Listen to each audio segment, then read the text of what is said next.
So, you're looking for the best tactics for FM24? Well, you're in the right place. I go searching for all the best tactics so you don't have to. And then I test them with 3 teams. Season preview, finish first, 10th and 20th. We go on holiday, we add up the points, and then we put them in a fun tactic testing league table. If that's something you're interested in, please leave a like and subscribe on this video and continue watching. And today's tactic that I'm testing out was submitted via my website. Adam sent over some pictures. He did do a tactic for me on FM23, Don't Stop the High Line, and we had some great results of that tactic. He sent in another one. He didn't title it, so I've called it Don't Stop Adam. Like I said, he sent it on my website with some pictures, so hopefully I've copied everything down correctly. Hopefully I have. We're going to test it with 3 teams and see how well it does. So 4-3-3. So far I've been doing quite a few 4-3-3s and they've been working really well. Will this one be the same? Let's check out the results. Starting off in the Community Shield where we lost 3-1 against Arsenal, but we did get our own back in the Carabao Cup. It took extra time, but we beat them 2-1. We also won the FA Cup, beating Liverpool in the final here, winning 3-1. And this is very disappointing. We've lost the Super Cup. We've only lost this once before. We lost out on penalties. In the Champions League, we were in a tough group. I'm going to say a tough group. Lazio, Real Madrid, Union Berlin. We finished top of the table. Real Madrid didn't even qualify for the knockout rounds. We won 3, drew 2, lost 1, finished on 11 points. And in the knockout rounds, we got knocked out in the round of 16 against Atletico Madrid. We drew 1-0 at home, but the away leg, we lost 1-0. In the league, those looking really good. We won 31, we drew 3, only lost 4 games. We scored 92 goals, only conceded 26, a goal difference of 66, and a points tally of 96. And Haaland's bagging himself a lot of goals. He's got 58. Kevin De Bruyne's got 21.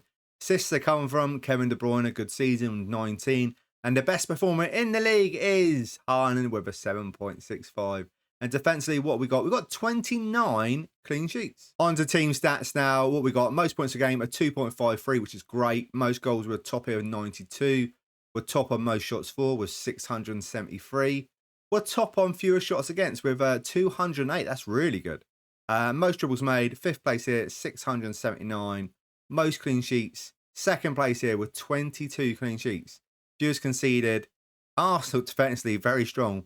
We're in 3rd place here, conceding 26, which I think's really good. Not as good as 18, but still defensively a really strong tactic. Shame about the Super Cup and the Champions League. Other than that, it was not bad. Oh, actually, it's more than not bad. It's very good. 96 points is a great start. Now let's test it with Brighton. In the Carabao Cup, it's an early exit against Crystal Palace, losing out on penalties. And in the FA Cup, it's penalties again, losing out, this time to Arsenal. And in the Europa League, we won 5. We only lost 1 game in our group stages. We finished on 15 points. Then in the knockout rounds, we got knocked out in the round of 16. The home leg always seemed to be okay. We beat them 2-1. But the away leg, we always seem to lose away, losing 3-0. And when we look at the league, it's disappointing. Sometimes this happens with Brighton, and it's happened again. 13th place, we won 12, drew 10, lost 16, scored 75 goals, conceded 71, goal difference of 4, and a points tally of 46. On to the player stats, and Evan Ferguson scored a lot of goals, 21 goals. Batoma's got 12. Assists to come from Grob with 11. Ansu Fati's got 11. Hasn't scored many goals. Normally, he's sometimes the top goal scorer. 6 goals in a season. Not the best for him.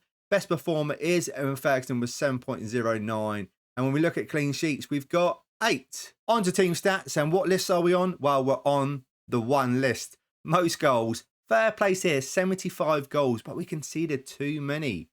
Their goal difference actually wasn't too bad. Goal difference of 4. When you look at the other teams around, that's a really good goal difference. You look at Crystal Palace, who finished in 7th place, -3 goal difference. Crazy. Just don't know what happened. 46 points. It's not the best, but can Luton do any better? Let's find out. When we look at their Carabao Cup run or non-run, they lost in the 2nd round. Well, they got thrashed really against Plymouth Argyle, losing 5-2. And then when we look at the FA Cup, it's done amazing, and it was this close to winning it. They knocked Man City out 1-0. They knocked Liverpool out 4-1.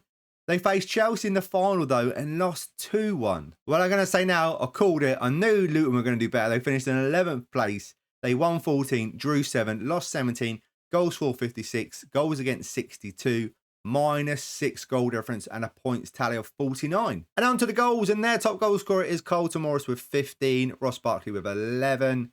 What do we have for Ogbeans with the most assists and 10 goals? Good season. The best performer for them is Ross Barkley with a 7.05. 11 goals, 10 assists, a good season. And defensively, clean sheets wise, done a lot better than Brighton. We've got 12. On team stats and the list that we're on, fewest shots against, 8th place here, 388. And most clean sheets, 8th place here, where we had 10 clean sheets. And those are the only list that we're on. So close to FA Cup. Knocked out some really big teams. Done better with Luton than it did with Brighton. Even the goal difference is worse and Brighton's goal difference is better. I think Brighton, maybe some of the games could have gone either way, whereas Luton, maybe they fell our way. 49 points, done really well. And Man City with a good lot of points. It's just the Brighton one. And like I said, you watched a few of these videos already. Brighton's the team that can really let tactics down. I don't know what it is in FM24.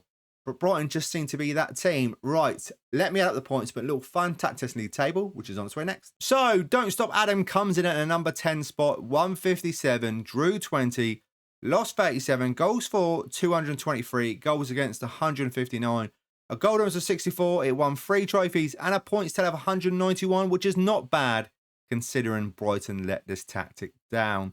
Thank you so much for watching, and thank you to Adam for submitting it onto my website. If you've got a tactic you want to submit, leave it in the comments below. Thank you again. And if you need the instructions, carry on watching because I'm about to run over it. So in goal, we got a sweeper, keeper on support. On the left-hand side, we got a wing back on attack. On the right-hand side, we got a wing back on attack. We got a ball playing defender on defend. Alongside another ball playing defender on defend. In front of them, we got a deep line playmaker on defend. There will be some add-on instruction support that we need be. And then we've got a box-to-box fielder on support alongside advanced playmaker attack. On the left-hand side, we've got an inside forward attack. On the right-hand side, we've got an inside forward attack. Up front is complete forward support. Tackle style basically is a custom one. Just copy everything that I'll show you. Mentality positive. In possession, what do we have? Attack and width fairly wide. Play out of defence. Passing rate is slightly more direct. Tempo higher. Time wasted never. Mixed crosses, work the ball into the box, run at defence. In transition, what do we have? Counter press, counter, dispute to full-backs, roll it out. Out of possession, what do we have? High press line of engagement, high defensive line, trigger press more often, trap outside. And that is your lot. Thank you so much for watching. Don't forget to leave a like, subscribe and all that good stuff. I would truly appreciate it. And if you want to support the channel even more over this Christmas period, you can become a patron. That would be fantastic. Thank you again. Have a great Christmas, and I will see you in the next video. See you then.